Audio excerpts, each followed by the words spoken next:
एक बार का जिक्र है कि जाफारिया नामी एक अजीम सल्तनत में एक बहादुर और नेक दिल शहजादा रहता था जिसका नाम रायान था। वह अपनी अक्ल और रहम दिली के बाइस बहुत मशहूर था। लेकिन जो चीज उसे खास बनाती थी वो एक जादुई जूते थे जो नस्लों से शाही खानदान में चले आ रहे थे। इन जूतों की बदौलत वो नाकाबिले शिकस्त था क्योंकि ये जूते पहनने वाले को नाकाबिले यकीन ताकत और रफ्तार अता करते थे। लेकिन पहाड़ों के पार दराकनोर नामी एक दुश्मन सल्तनत में शहजादा जायान रहता था।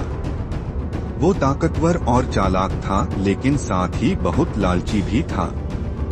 उसे यकीन था कि अगर वो ये जादुई जूते हासिल कर ले तो वो सबसे अजीम बादशाह बन जाएगा।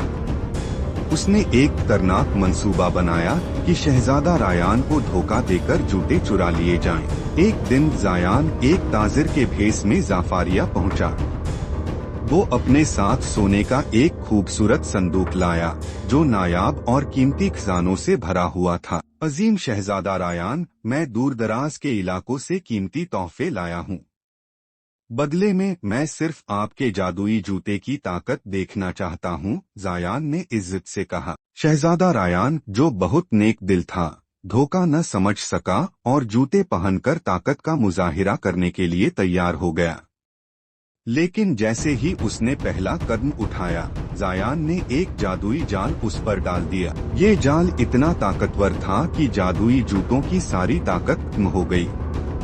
जायान जोर से हंसा, अब ये जूते मेरे हैं।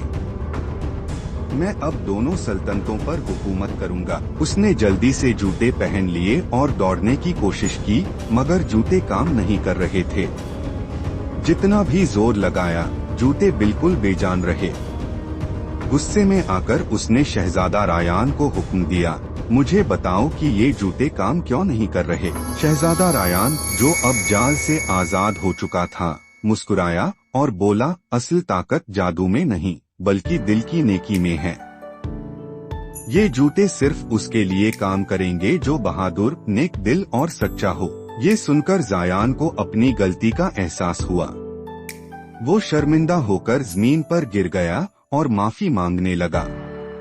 शहजादा रायान ने उसे माफ कर दिया और इंतकाम लेने के बजाय दोनों सल्तनतों के दरमियान दोस्ती का मुआहिदा किया। इसके बाद जादुई जूते हमेशा शहजादा रायान के पास रहे, लेकिन उनकी असल ताकत उसकी नेकी, दानाई और बहादुरी थी।